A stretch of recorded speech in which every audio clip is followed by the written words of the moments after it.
What's up, everyone? Welcome to Program Your Mom. Today I'm going to show you how to program a smart key to a GMC Yukon. Like I said, we're going to be doing it on a Yukon here, but this is going to be the same for the Chevy Tahoe and the Chevy Suburban. So a couple things we want to go over before we get into it.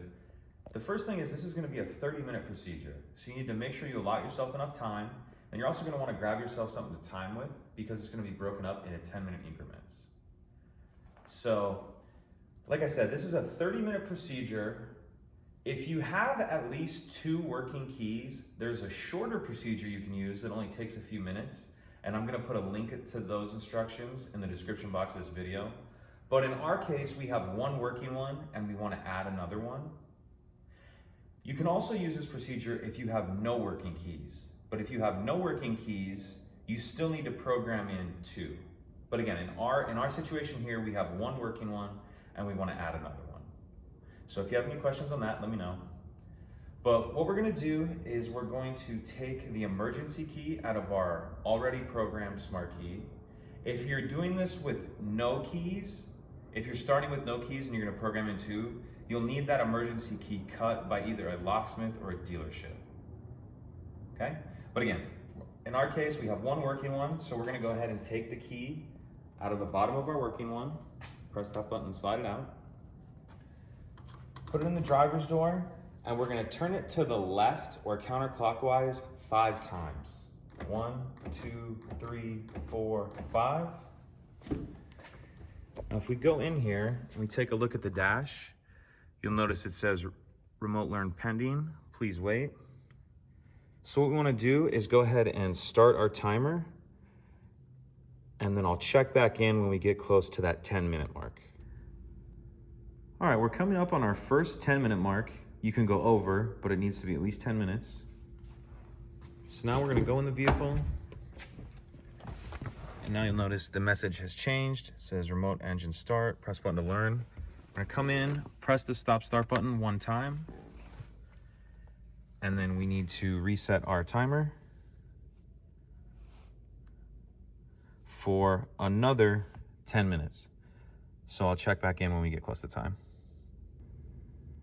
All right, we're just hitting our 10-minute mark for the 2nd time, and we're gonna repeat exactly what we did in the previous step. Come in the vehicle, press the stop start button 1 time, and then we're going to reset our timer for our last 10-minute increment. So I'll check back in when we get close to time.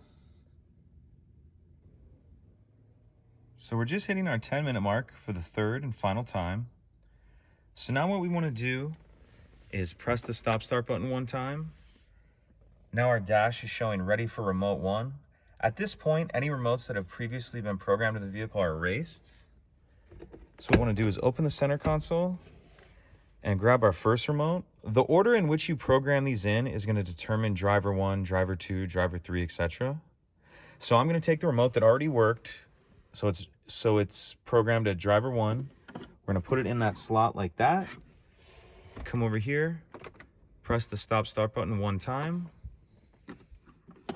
Remove the remote, press the unlock button. Now we'll set that one to the side. Grab our 2nd remote, place it in the pocket.